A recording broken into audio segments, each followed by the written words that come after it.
10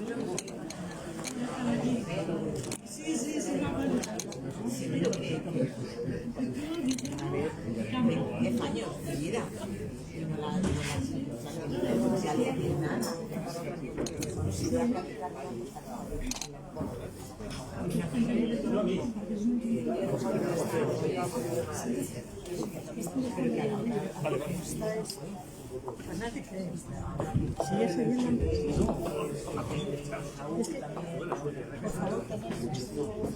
Es ahí tenemos todo.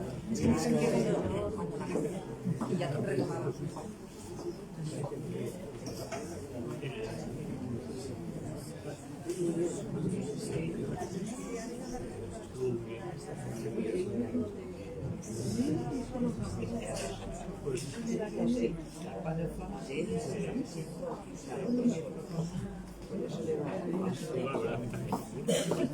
Vamos a comenzar, por favor.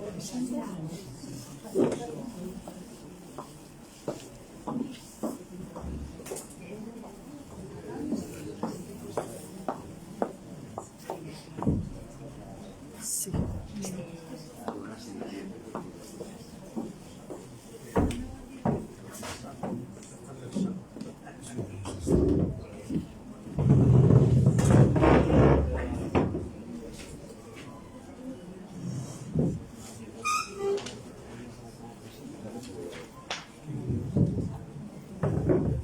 Buenas tardes y bienvenidos al Ateneo en esta tarde que, aunque sea lluviosa, como habrán tenido ocasión de ver, está la entidad llena de gente porque hay unas cuantas actividades, una de ellas esta. Comentábamos, ¿verdad?, aquello de esa vieja ley económica del francés Jean-Baptiste Say, ¿no?, que toda oferta genera su propia demanda. Pues, efectivamente, como vemos, se trata de que si hacemos una buena generación de oferta y de buena oferta, pues normalmente se obtiene demanda. Y es el caso de hoy con este acto de la sección de pensamiento marginal, en la que, como siempre, al tiempo que participamos en actividades de otras secciones próximas por la temática o por la materia, la verdad es que si consultan la página web del Ateneo verán que la sección de pensamiento marginal, aparte de actos específicamente propios, como el de hoy, como algún otro que hemos hecho, y algunos más que haremos, ¿verdad?, pues colabora también pues, con las secciones de filosofía, que evidentemente tiene una relación muy directa con la sección de mitos y religiones y con otras, en lo que es el intento general de la entidad de dar una programación pues amplia, especialmente, y nos interesa sobre todo eso mucho, que sea de interés y que esté bien tratado. El tema para hoy de oficios perdidos, yo comentaba al comienzo, yo algún oficio, pero más que perdido, lo que ha ocurrido es que está cambiado. Hay algunos que se han perdido, de eso va a hablarnos Isabel Panizo, que ahora comentaremos alguna cosa de ella, pero de eso echabas cuentas de, ¿tú has conocido algún oficio que en activo, quiero decir, que ya no exista? Bueno, yo algunos sí, y comentaba uno que lo que pasa es que es cambiado, ¿no? Eso también es un tema que no conviene perder de vista, ¿no? Concretamente, y perdonen la pequeña digresión, el sexador de pollos, que ahora es una cosa que se hace industrialmente y que bueno, es toda una carrera. Yo miraba el otro día preparando este acto que cuánto cobra un sexador de pollos y creo que me equivoqué de profesión. Porque cuando era pequeño, en el pueblo, estoy hablando del pueblo de La Rioja, había un sexador de pollos, que era un señor que estaba ahí. Hombre, de pequeño todos te parecen mayores, ¿verdad? Pero el asunto es que ese cogía el pollito, lo miraba tal y te decía, gallina. Porque parece que es difícil, ¿no? Hoy lo hacen industrialmente, pero sí que es verdad que otros oficios a lo mejor también relacionados con ganadería, pensamos en los que sabían errar caballerías, ¿no? Que efectivamente los herreros en esa materia por lo menos sí que han perdido mucho margen, porque hoy en día los caballos yo los vi desaparecer de la agricultura, ¿no? Yo en casa de mis familiares en La Rioja, y estamos hablando de una zona rica, en los años 60 es cuando empiezan a llegar los tractores.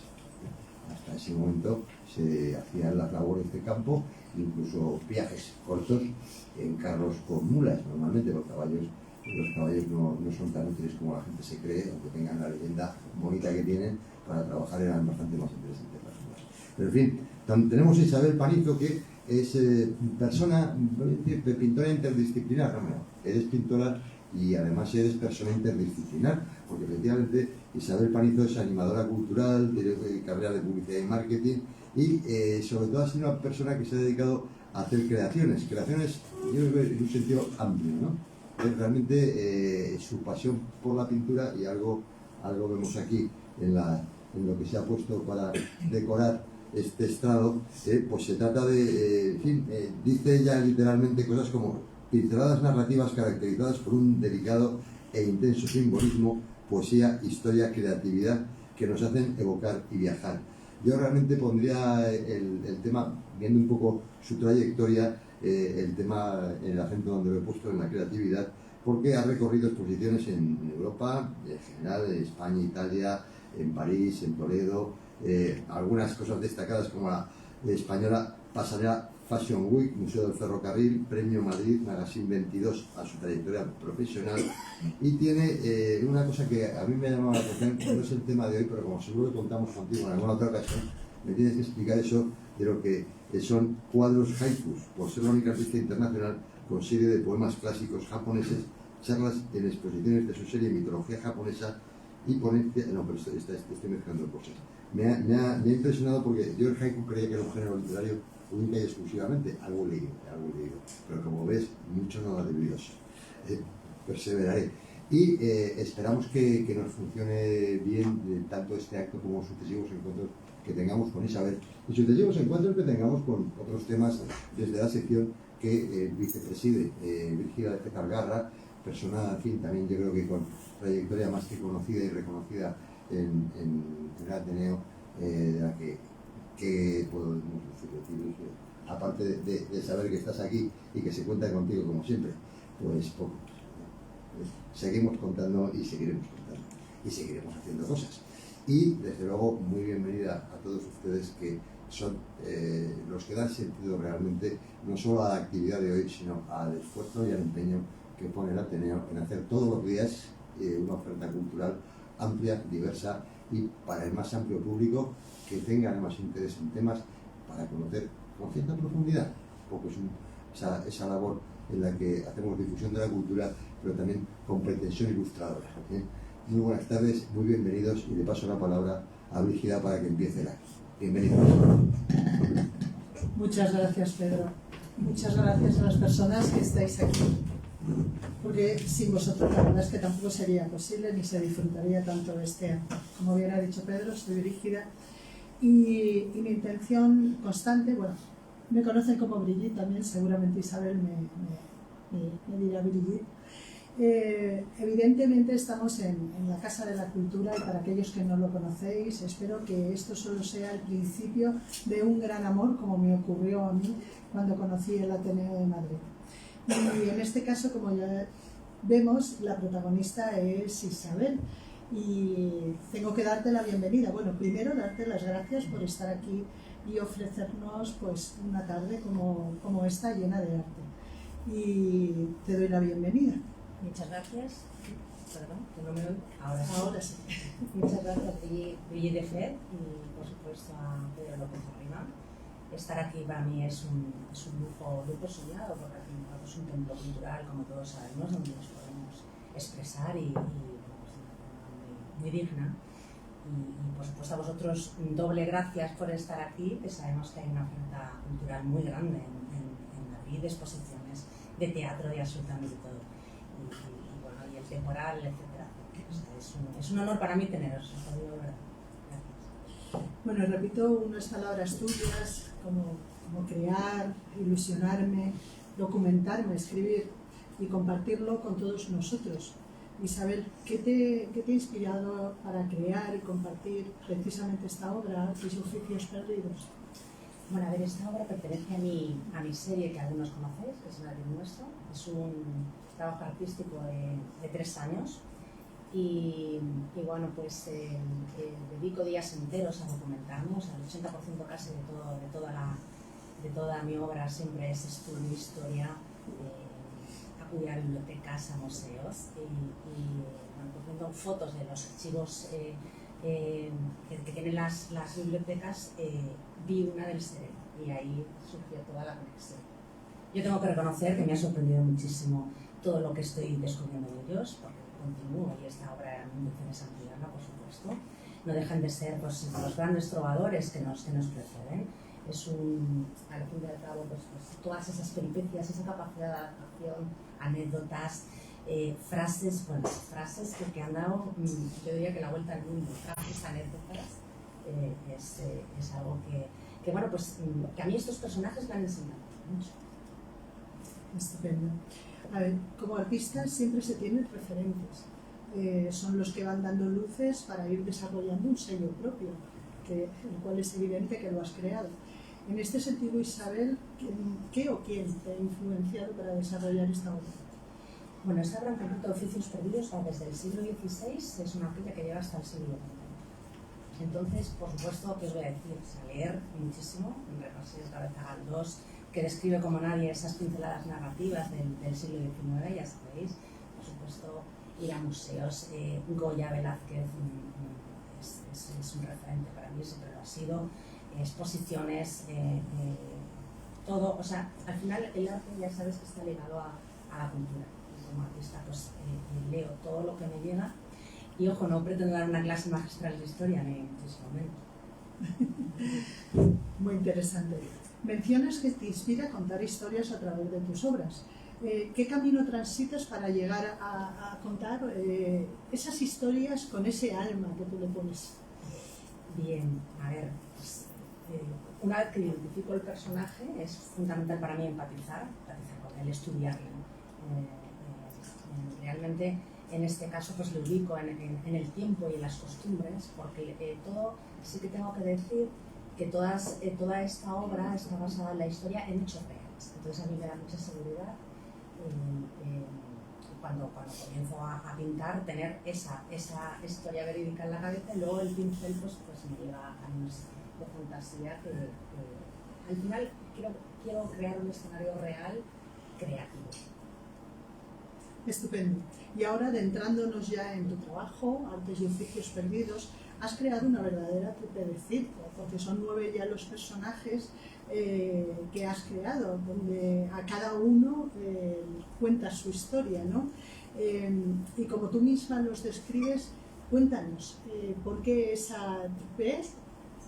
Bueno, a ver, eso, ante todo lo que pretendo es que sea una línea divertida para toda la familia, que sea desde los papás hasta los niños, divertida, que por supuesto seria, con rigor histórico. Yo tengo una hija de 16 años, que es la primera que me sufre y que es muy crítica, entonces bueno, ¿por qué no con sus selfies y su tecnología pues llegar a todo el mundo? Me parece importante para conocer el presente mostrar las hechuras del pasado, cómo hemos evolucionado, me decía antes Pedro. O sea, hay oficios que, bueno, que no es que se hayan perdido, están evolucionando. Entonces, es el marketing referente que tenemos y pues, mucha ilusión poder compartirlo. Bueno, en este caso tenemos en la sala 2 de las 9 obras que corresponden a tu último trabajo denominado Artes y Oficios Perdidos. Pero aprovechando la tecnología, vamos a hacer un recorrido, ¿no?, por los otros 7 también restantes, para así conocer la obra completa. Te pido que en la medida que aparezcan nos des características y escenario de historias en las que te has basado para desarrollar cada una de estas obras. Por supuesto. Tenemos el aguador Neptuno, rey de los mares y océanos. Lo tenemos aquí cerquita, además, aquí abajo. Bueno, pues oxígeno, el oxígeno, la vida, el coraje. El oficio del aguador es un oficio reglamentario que creó Felipe II en el siglo XVI.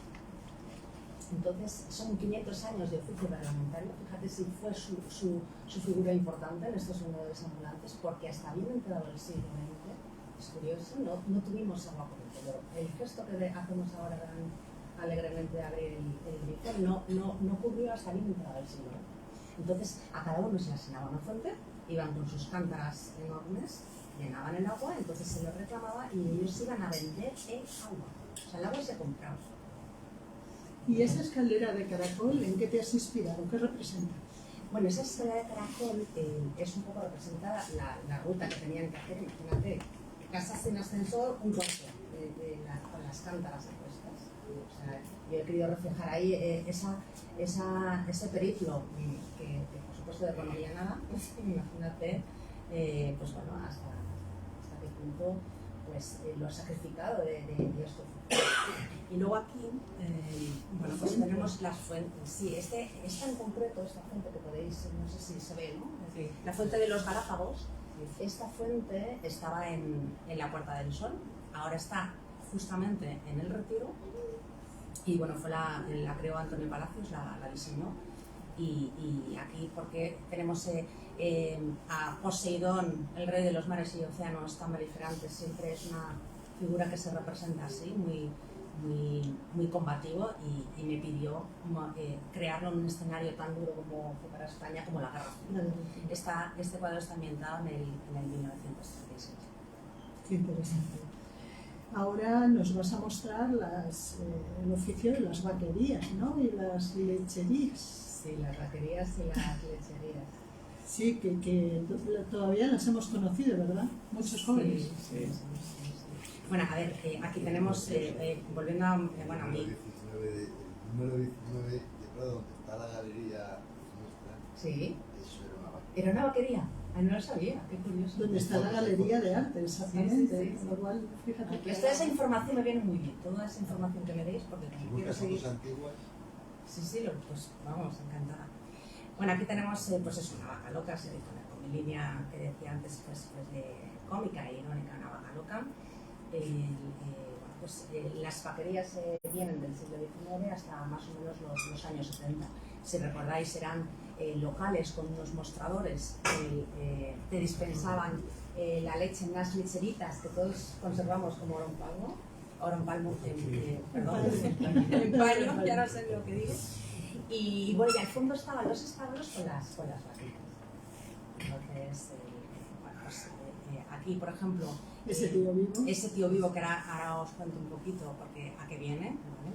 Y tenemos danzando con la vaquita, pues por ejemplo la Victoria Alada del edificio de Metrópolis, he sacado aquí un poco a que se divirtieran de las cornisas nuestros guardianes alados. Aquí está también los Pegaso y la Gloria del Ministerio de Agricultura, ¿vale? Y luego las cuadrigas, que a mí este edificio es uno de los que más me gustan, que es el Ministerio de Medio Ambiente. Qué interesante.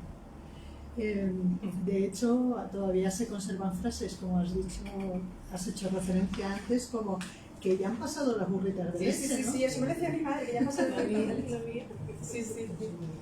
Y bueno, y el tío vivo, si queréis, os cuento un poquito. Cuéntanos. Esto me pareció simpático incluir esta anécdota del tío vivo, porque el tío vivo, o sea, este carrusel fue el primero, nos remontamos un poco aquí en el 1894, asoló el país el cólera y murió muchísima gente, pero en esa época existía el único carrusel de Europa, ¿vale? En el Paseo de las Delicias en concreto.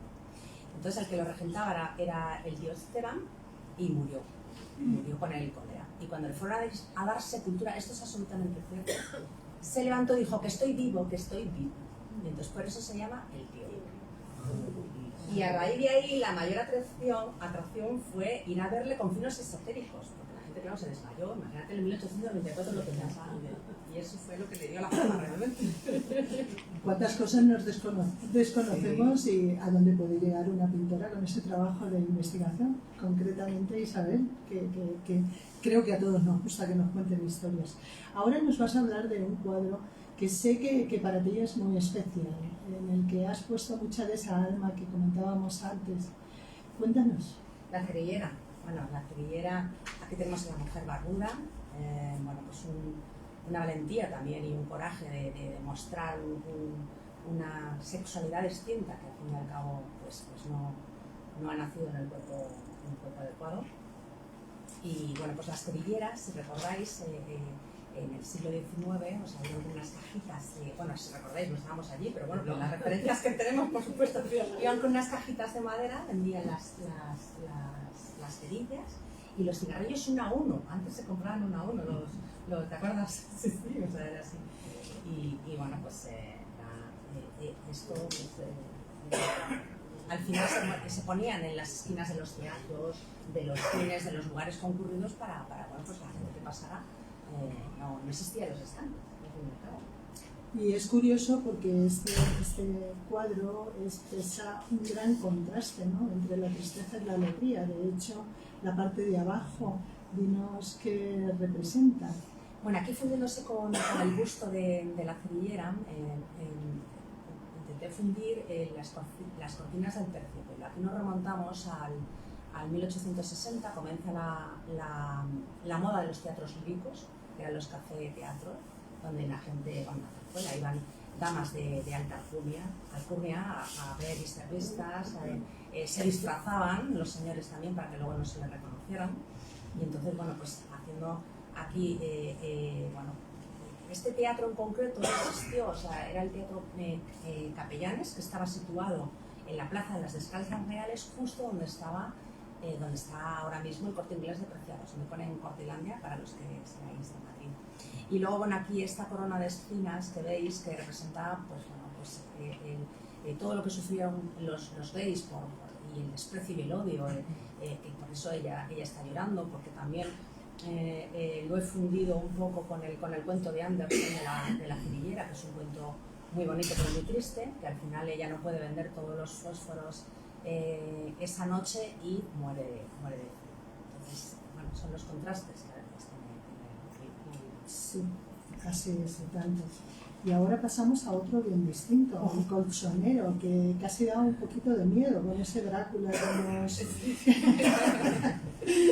Cuéntanos más en detalle. El colchonero Drácula, el miedo, las pesadillas, la oscuridad. Este cuadro tengo que reconocer que me da vida a mí también, es cierto. Bueno, vamos a ver, los colchoneros era un oficio que tenían, porque antes los colchones estaban hechos de lana, y con el paso del tiempo se quedaban apelmazados y tenían que recurrir, bueno, o sea, a una limpieza. Entonces se les llamaba a estos señores, acudían a las casas de la gente y en el patio sacaban el colchón así tal cual, y era un proceso bastante complicado porque tardaban 4 o 5 horas y llevaban ellos unas varas y cogían y azotaban pues, con fuerza en condiciones muy insalubres, porque se tenían que poner hasta la mascarilla. Imagínate toda la porquería y bacterias que soltaban. Esa lana la retiraban y bueno, la reutilizaban, a veces o no, la lavaban y la volvían a en la mayoría de los casos la tenían que cambiar. Y aquí, bueno, pues nos tenemos que remontar a los años 40-50, bueno, pues el dormir a veces, esto está enfocado en la hambruna que sufrió España en la posguerra. Murieron más de 200.000 personas por inanición, por hambre, por supuesto, muchos por enfermedades infecciosas y bueno, pues he querido hacer un homenaje a las víctimas porque bueno, dormir en este caso significaba a lo mejor una pesadilla de que no te despertabas. Es muy duro, bueno, pues de alguna forma no saber qué va a pasar, ya no en un futuro, sino en un presente. Y bueno, pues aquí sale Drácula de la cripta, que simboliza el miedo a la oscuridad. Y al fondo vemos una joya arquitectónica que es el cementerio de San Isidro, que tiene más de 100 años de antigüedad y a mí personalmente me parece maravilloso. Época dura, y esa muñeca atada que está ahí como envuelta en un circulito. Bueno, esta muñeca simboliza la pérdida de la infancia. Está atada porque son niños, nadie elige nacer en un escenario tan duro como es el hambre y la desolación. Y bueno, pues imagínate ya no tener para comer, ni siquiera para tener un juguete. Eso es, por desgracia, lo que ocurrió. Y bueno, pues he querido pues, hacer, como decía antes, un homenaje porque no deja de ser los que sobrevivieron, una valentía y un coraje poder salir adelante de tanto horror. Desde luego recordar la historia siempre es importante, al menos para no repetirla. E incluso posiblemente muchos de los que estamos aquí todavía hemos llegado a ver esos colchones de lana. Sí, por lo menos yo sí, también. En mi pueblo. Sí, sí. Y ahora nos vas a hablar del barquillero, un poco más entretenido, divertido y dulce. No, bueno, el Joker, el pícaro, el dicharachero, el trolero, aquí lo tenemos. Los barquilleros ya sabéis que fueron un personaje muy representativo de Madrid. Estaban por todas partes, no como ahora, que a lo mejor se veía algún aislado, sí que se considera un oficio perdido, porque no está un poco en desuso, digámoslo así. Y antes estaban el Retiro, Casacampo. Bueno, nos remontamos a finales del siglo XIX, principios del XX. Y bueno, pues son unos cilindros de trigo con azúcar y con miel riquísimos, a mí personalmente me parecen riquísimos. Y bueno, nos vamos a la verbena. Nos vamos a la verbena, pues y claro, creo que esa pues Virgen claro que tiene sí. que ver algo con eso, ¿no? ¿Perdón? Y creo que la Virgen tiene que ver algo con ello. Sí, bueno, esta Virgen y el retablo, así leyendo documentación, hay un testimonio que los barquilleros, su pico álgido de ventas es la verbena de la Paloma del 15 de agosto. Entonces aquí nos ponemos todos guapos, nos ponemos de chulapos. De todos modos es una fiesta y una verbena que todavía continúan. Los bomberos sacan a la Virgen y las llevan por las calles de la Latina y bueno, pues y conmemoran los santos de San Cayetano y San Lorenzo.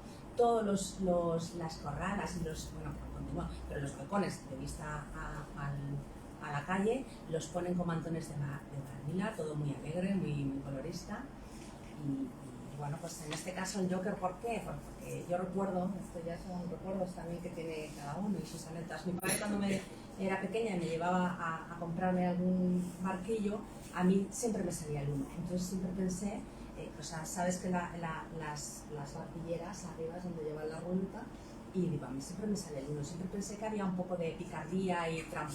Y bueno, pues el Joker claro, me lo estaba pidiendo de alguna forma. No sé a vosotros, a mí nunca me tocaba el 4 ni cosas así.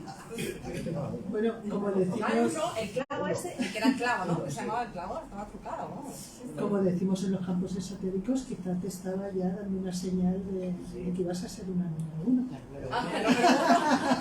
Bueno, eso nunca es. Bueno, continuamos y en este caso con el conductor del tranvía, ¿verdad? Sí, el conductor del tranvía. Bueno, vamos a ver, aquí nos vamos a un ilusionista. Siguiendo así un poco con la propia de circo, bueno, ahora está rotando un poco el zoom, pero luego se verá el cuadro entero, porque son 2 cuadros en este caso. Y bueno, pues lo basado, aquí está el ilusionista, bueno, lo basado en el tranvía eléctrico. El primer tranvía, bueno, son 100 años de circulación, desde el 1871. Y aquí nos remontamos al 15 de mayo. En la fiesta, aquí nos vamos a San Isidro. La fiesta, yo creo que más conocida a nivel internacional y la más, de alguna forma más popular en Madrid. Los madrileños siempre es más San Isidro que la Paloma, más que nada porque el 15 de agosto casi hay un éxodo masivo. Es verdad que a los pueblos una fiesta nacional. Y bueno, pues porque aquí es Eso sí, hablando de números, ¿por qué el tranvía número 8? Porque bueno, resulta que ese es mi número. Tengo curiosidad, sí. El 8. Bueno, pues el tranvía número 8, leyendo en la biblioteca que me abrieron las puertas y les estoy muy agradecida para documentarme, leí la anécdota del ser más chulo que el 8. ¿De dónde viene? Pues es que el tranvía en la línea número 8 iba del Parque Sol a la Bombilla y todos los chulapos se engalanaban, se ponían muy guapos para ir a lo que es la pradera, al Parque de la Bombilla, ahí a festejar y comer las ricas rosquillas y el vinito dulce y esas cosas. Y la gente cuando les veía pasar decía, mira qué guapos, qué chulapos, mira, hay más chulos que un 8. Y esa expresión se acuñó para toda España. Y aquí, bueno, pues vemos un poco, bueno, está pasando el zoom, pero bueno, está el puente de San Isidro y Madrid, aparte de esto con Z, porque claro, aquí dicen que son muy chulos y que decimos Madrid con Z. Cierto. Y bueno, aquí el ilusionista, ya para terminar, perdón, el ilusionista pues le he puesto con las manos se reflejan un poco los poderes bueno, pues si imagináis un ilusionista que siempre levantaba a una mujer así en horizontal, pues he hecho un paralelismo así con la catenaria de los cables que llevaba el tranvía eléctrico. Pues está ahí como transportando ilusiones. Qué bonito. Y ahora nos vas a hablar de un personaje entrañable, el Sereno, que bueno, la verdad es que como un superhéroe lo has puesto tú, y la verdad es que en cierto modo lo era, porque velaba por la seguridad de muchos de nosotros. Cuéntanos respecto a esto, que lo tenemos aquí, además. Ahí está, sí, las llaves son las compré en el rastro, algunas me las dieron y son auténticas de las llaves de antes. Qué increíble llevar eso a cuestas, imagínate. Con lo que pesaban. Con lo que pesaban, sí, es una antigüedad ya. Bueno, el Sereno, por supuesto, ahí tenemos al superhéroe, velaba por las calles, eso lo sabemos todos. Los primeros serenos datan del 1715, aunque en Madrid había muchos, estaban por la mayoría de las ciudades, y bueno, pues su obligación era velar por las calles, y los portales se cerraban a las 10 de la noche y solo él luego después te podía abrir, tú dabas, al parecer tocaban las palmas y entonces él la abría y te abría la puerta, increíble.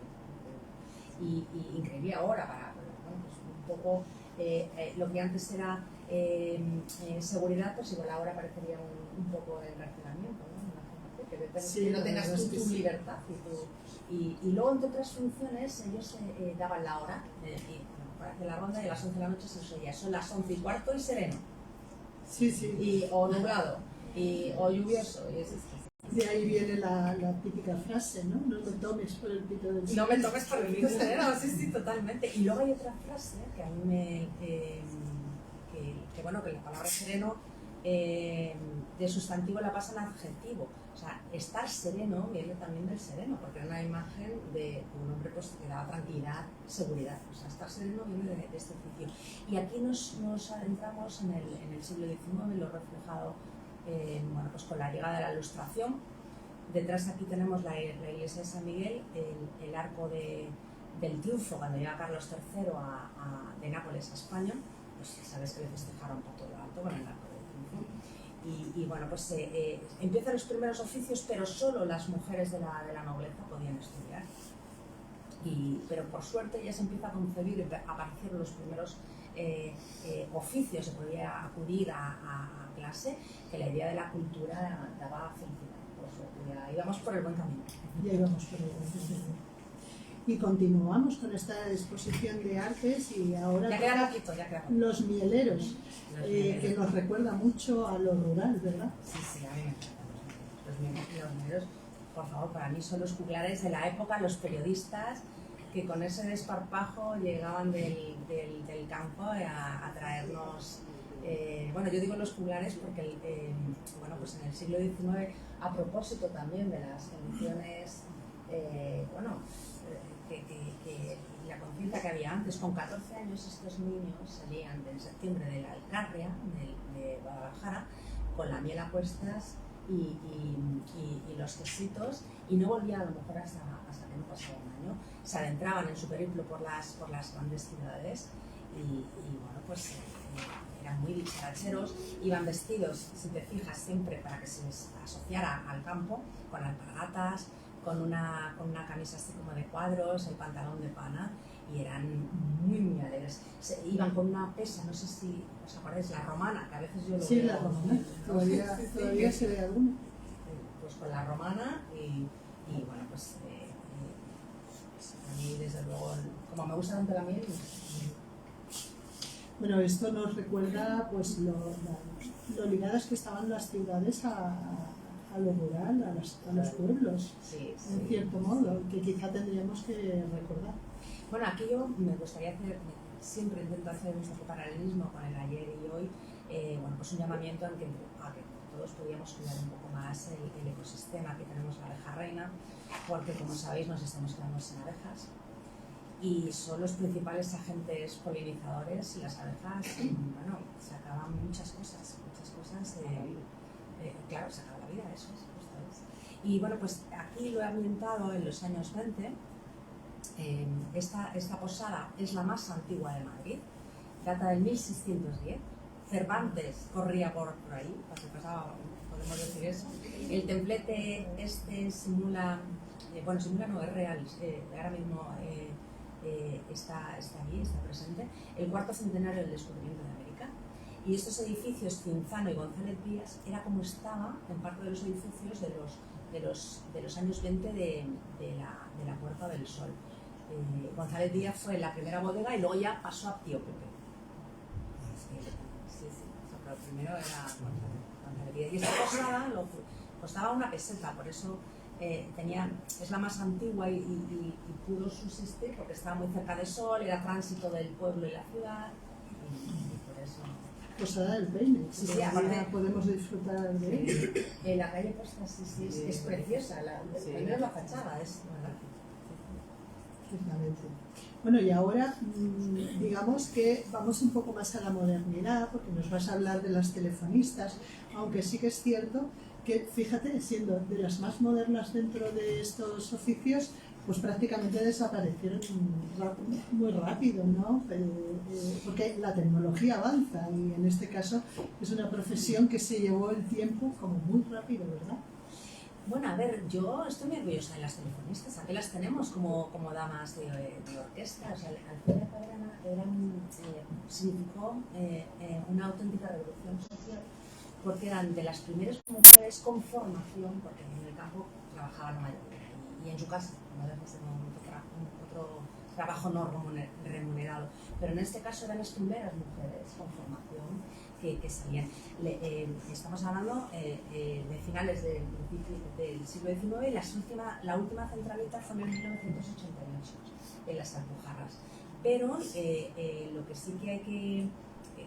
En el anecdotario, yo fui al edificio de Telefónica varias veces porque hay una planta entera, yo la recomiendo, de la historia de las telecomunicaciones. Y bueno, pues ahí puedes ver como la primera llamada en este rascacielos, que fue el primer rascacielos de Europa, fue toda una revolución. En el 1926 Alfonso XIII hizo la primera llamada internacional a Washington. Y bueno, pues una anécdota muy curiosa era las pruebas que tenían que pasar estas telefonistas, porque pues tenían que hacer unas operaciones matemáticas, una adicción, leer un párrafo, etcétera, etcétera, y una prueba de extensión de brazos, que es muy sencillo. Claro, para ver si llegaban a la clavija. Ya sabéis que entraba una llamada y metían la clavija y tal, entonces claro, la extensión de brazos. Era la ergonomía de la época. La ergonomía de la época. Y fíjate qué curioso, estas mujeres, el poder que tenían. Cuidado, porque llegaba a ellos todo tipo de comunicación, política, amorosa, religiosa. Bueno, es anecdótico, ¿no? Pero recuerda un poco ahora la prensa, pero yo creo que más incluso que estos periodistas que van por ahí investigando, ¿verdad? Y tenían el mundo en sus manos. Luego ya evolucionó, porque bueno, según avanzaron el mundo de abonados, ya pasó a máquina Rotary. Y bueno, aquí se ven las historias de telecomunicaciones hasta que llegamos ya a las operadoras de los móviles. Pero efectivamente entraba una llamada y ellas estaban a la escucha del habla y te colgaban. Imagínate los cotilleos, la política, absolutamente todo. Y ya te digo que eran unas mujeres, era un ascenso social ser telefonistas, muy respetadas. Sí, además yo lo recuerdo cuando era niña porque en mi pueblo lo hemos podido ver y más te valía llevarte bien con la telefonista porque si no lo que podía contar pues... ¿Ah, sí? Claro. Claro, en un pueblo más pequeño. Bueno, y con esta obra hemos terminado la serie de artes. Bueno, no hemos terminado aquí de artes y oficios perdidos porque me consta que tienes en proyecto recorrer distintas provincias de España para seguir rescatando algunos oficios, porque a verlos hay más. Entonces, cuéntanos un poquito sobre esto y además tienes otros proyectos. Sí, bueno, a ver, mi ilusión y mi intención, por supuesto, es empezar una ruta por España y por las provincias, porque quiero hacer estos oficios que hemos visto, o sea, son muy representativos de Madrid, de hecho son de Madrid, aunque había serenos por todas las ciudades, por ejemplo, y aguadores, el aguador de Sevilla, que ya lo pinto delante en su día, no deja de ser, yo quiero hacerlo extensible, o sea, me hace muchísima ilusión ir a las ciudades, ver de primera mano si pueden ser los talleres, dialogar con la gente, que me cuenten sus anécdotas y bueno, pues para que luego yo pueda transcribir esa narrativa pictórica compartirla con vosotros. Es mi ilusión. O sea, yo voy a hacer esta obra extensible porque quiero que sea oficios de España. Y luego hacer por supuesto, porque siempre toda mi obra, esta, la japonesa y todo, la escribo porque luego me preguntas mucho. Entonces, pues haré una documentación sólida. O sea que todavía tendremos que estar al tanto y por lo tanto hay que buscar lugares donde podamos estar informados de esa trayectoria que tú vas a continuar. Pero no quiero terminar sin hacer alusión, Pedro ya lo ha hecho de alguna manera, a esa obra que estás exponiendo actualmente, que es sobre mitología japonesa y haikus. De hecho es como te conocí, sí, en la Galería de Enrique, que creo que lo he visto por ahí, sí, también. Por ahí levanta la mano. Y de hecho a mí me impactó, después surgió después, pero me impactó y espero que te podamos invitar en un futuro no muy lejano a que nos hables precisamente de eso, de tu obra sobre mitología japonesa y haikus. Sí, por supuesto. O sea, esa en concreto, la serie japonesa está basada en poemas haikus, pero los clásicos japoneses, el que me llama y me inspira, pues es el que pinto. Y lo mismo, pues documentándome llegas a la mitología japonesa, porque cuando en la inauguración y en la exposición de Galería Universal de Juan Enrique, pues di una charla porque me fascina. A mí la mitología japonesa también me fascina. Hay un lugar siempre en mi de cerezos en flor que nunca abandono. O sea, que haga retratos, proyectos, por supuesto España, la adoro, que voy a decir si soy de aquí. Siempre estoy muy ligada a la poesía. Los haikus, que sabes, Pedro, que son alejados de la métrica occidental, son poemas de 3 versos, 7, 5, 6. Entonces expresan algo que causa emoción y bueno, pues ahí pues está la chispa, ¿sabes? Transmiten muchas cosas.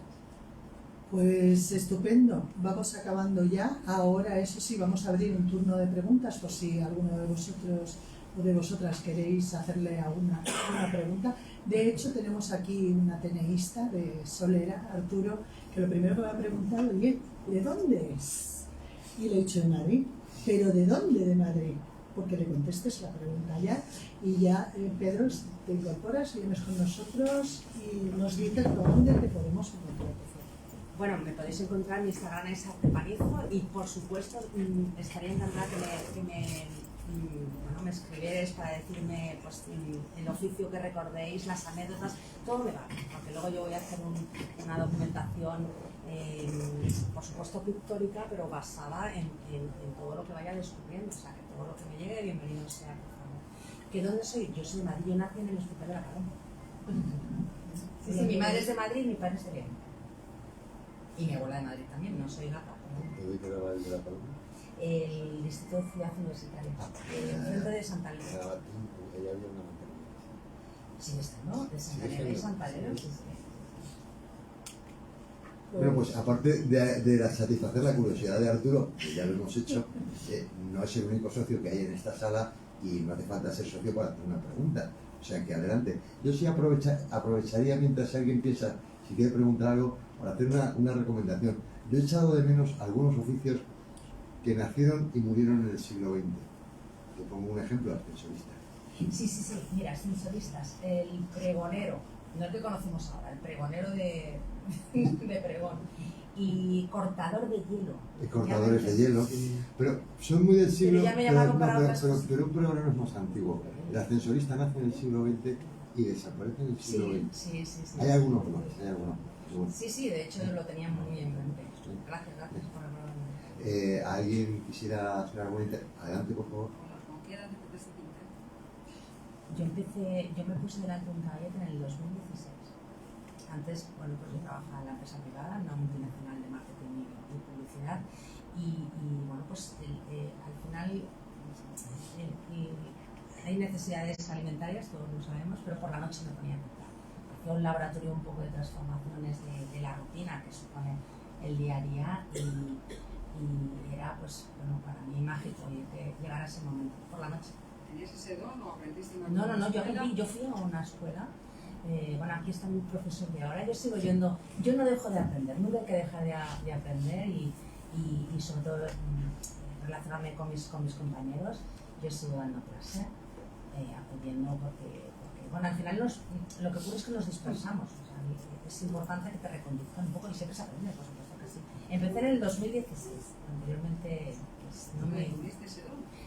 Sí, no, yo quiero decir también que es que todos tenemos un don, eso es un proverbio japonés, todos tenemos un don, algo especial que podemos desarrollar y que, por ejemplo, en Japón lo que te recomiendan es que lo compartas con el mundo. O sea, te aseguro que tú también lo tienes. Sí, sí, ¿no? A mí me gustaría comentar algo al respecto, ¿no?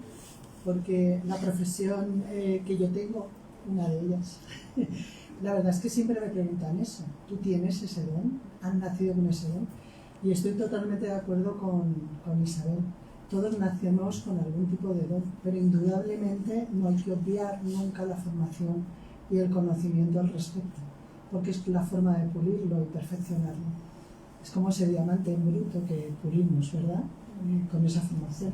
Solo decir eso porque me parece que es importante. El don hay que refinarlo. Sin duda. Allí, por favor, sí. ¿Cuál es tu pintor favorito? Perdona, que es tu pintor. Levanta. Mi pintor. Ah. Ojo, muchos. Yo tengo muchas referencias, por supuesto. Si te hablo de los clásicos, seguro que te suena Velázquez, ¿a que sí? Pues Velázquez. O sea, cualquier film que cojas de Velázquez, a mí, vamos, es un referente que nunca creo que llegue a ser ni la mitad de bueno que él. Chagall me gusta mucho, o sea, mi arte es figurativo, un poco surrealista a veces, onírico. Cuento historias, siempre cuento historias. Pero vamos, tú vas a clase conmigo, tú vas por el buen camino. ¿Qué dices de los meloneros? Los meloneros, pero si no es oficio, pero no. Sí, está perdido. Ya está perdido. Sí, sí, es perdido. No, siempre, y yo por algunas, cuando voy conduciendo sé que les ves también en la carretera, ¿no? Bueno, yo he parado a veces incluso porque son melones. El melonero, sí. En el cuadro de Conchero, Sí. sale al final un panteón en San Isidro, que es el de los marqueses del lenguaje, que ese es su profesión, era el negro, que al final es la vista. Esa profesión también se murió, la de muletero. Tienes que escribir, si ya lo he dicho, Artepanizo, acuérdate. Escribes que yo todo eso, de verdad que Estamos en una casa, si me permites, que vale la pena recordarlo, ya que mencionas un asunto turbio y no bonito. Pero ciertamente que el tema de los esclavistas negreros, etcétera, aquí, digamos, también España tiene tradición, aunque muy disputado el primer puesto con holandeses, ingleses, etcétera. Pero sí que es verdad que estamos en una casa, y eso es lo que quería hacer la intervención, donde probablemente se desarrolló durante todo el siglo XIX el principal combate contra la esclavitud y la trata en España, en el mundo hispánico. La Ateneo de Madrid es inspirador, no se ve porque se ubicó en otro sitio de la Sociedad Evolucionista Española, que operó entre 1854 y 1888, y algún destacadísimo, bueno, muchos destacados ateneístas participaron en aquello. Es famoso algún discurso al respecto, por ejemplo, de Emilio Castelar, y fueron principalísimos animadores en la primera etapa un presidente de la Ateneo, Sebastián Orzaga, y en la época final, y que vio desaparecer la esclavitud, Rafael María de la Obra, dos presidentes de la Ateneo de Madrid, y no fueron los únicos, hubo otros muchos asociados. No es el momento ahora de hablar de ello, pero ya que se hace la mención, recordar que estamos justamente en la entidad en la que el combate contra la esclavitud fue una de las prioridades del siglo XIX de la Ateneo de Madrid. ¿Alguna intervención más? Pues yo no quería preguntarle nada, pero quería darle las gracias, porque yo conozco a Isabel desde septiembre, aquí, hace muy poquito tiempo, y he visto su exposición de haiku, que me ha encantado, todo el tema japonés, del cual no conocía absolutamente nada, y simplemente pues le quería agradecer porque en este corto tiempo todo lo que me está enseñando y el mundo que me está abriendo. Me gusta mucho la pintura, pero es que de pintura pues no sabía nada, y pues me parece interesantísimo, y animo a todo el mundo, pues si os gusta esto, pues también que la sigáis en el tema del haiku, que es interesantísimo y me parece que lo domina de una manera extraordinaria. Muchísimas gracias. Vendrás a todas, ¿no? Las siguientes, ¿no? Esos Me he testimonios. convertido. Ya lo he comentado, pues ya te esperamos, porque, bueno, soy la fundadora, secretaria y directora de la agrupación especial ateneísta para el estudio de las culturas orientales. Y ahí fue donde me impactó su obra. O sea, esto ha surgido también afortunadamente, pero como ya he dicho antes, pues espero que venga aquí a hablarnos sobre esa obra. Gracias. Pues, Los señores que encendían las farolas de gas. los faroleros. Los faroleros, que no los serenos, es verdad, es verdad. Muy bien, muy bien. Es verdad. Ideas te vas a llevar. Por supuesto, de eso se trata. Yo todo me vale. Los limpiabotas, que queda alguno. Queda alguno. Es que limpiabotas, lo vi. Y de hecho es verdad que hay muchas fotos de la época, pero es que hay limpiabotas. Hay que ir a hoteles caros para verlos. Sí, porque ya no se ve. Antes se veía Antes por en la la Puerta calle. del Sol, en la Puerta del Sol había varios. Ahora, en los hoteles caros, Sí. en sitios así, sí sigue habiendo. Pues si hay alguna intervención más y si no, vamos acabando. 2 y cerramos. Venga. ¿Cuál ha sido su mejor dibujo? Mi mejor dibujo está por venir. Seguro, porque siempre hay Los que... tenemos muy buenos, pero el bueno está. Siempre está por venir. Nunca, pero vamos, hay que aprender de los grandes. Por ahí detrás. Sí, había un oficio muy simpático con el cual jugábamos todos los niños de Madrid, que era el manquero, el guarrendero que iba con la manga arriba camino lleno. Se llegaba a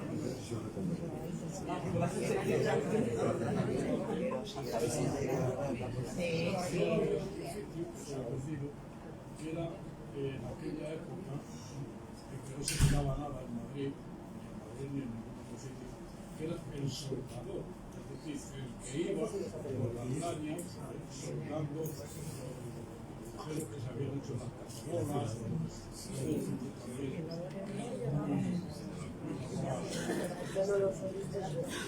Las carrerías, sí.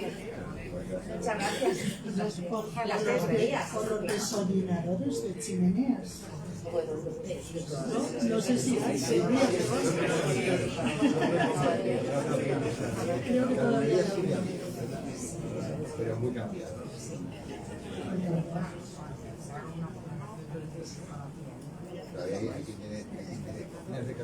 Bueno, un aplauso para Isabel, ¿no? Bueno, ya, muchas gracias.